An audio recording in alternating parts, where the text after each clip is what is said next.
عاصمة برتمان Soomaaliya عابد واق ayaa waxa wali ka socda ololihii dib u soo celinta bilicdi magaalada waxaana maanta la burburiyay guryo aad u fara badan waxaana kamid ahaa guryahaasi ismihii radio badbaado ee degmada Caabud Waaq taasoo laga dhageysan jiray ilaa 80 kiiloomitir oo square ah mar ay maanta soo booqdeen ururka dhalinyarada SYO xarunta dhismaha radio badbaado ayaa waxa ay kula kulmeen qaar ka tirsan wariyaasha idaacadda iyo maamulka waxaana ay u sheegeen in ay dadkooda wax la qabaan walow aysan haatan haysan guri ay degaan isla markaasna ay idaacaddu in badan hawada ka maqnaan doonto taasoo ay ku sheegeen in ay tahay dib u dhac ku imaanaya warbaahinta degmada Caabud Waaq sidoo kale agaasimaha idaacadda badbaado ayaa waxa uu sharaxaad ka bixiyay habkii ay ku sameeyeen idaacaddan iyo sidii ay u yagleeleen in ay hawada gasho taasoo uu sheegay in ay dib weyn ay ku qaadatay sidii ay hawada idaacadda u gelin lahaayeen taasoo ay ku sameeyeen si tabaruca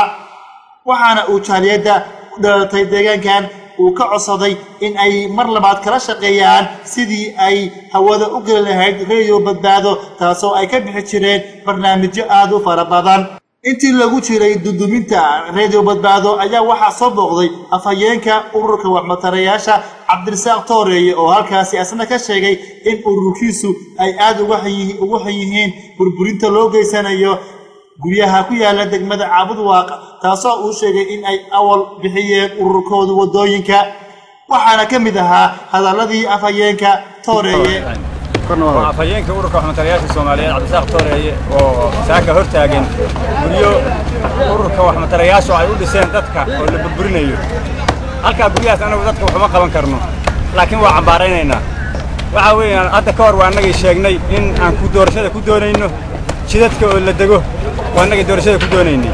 niman baa soo baxay dhulkii waa la burburiyay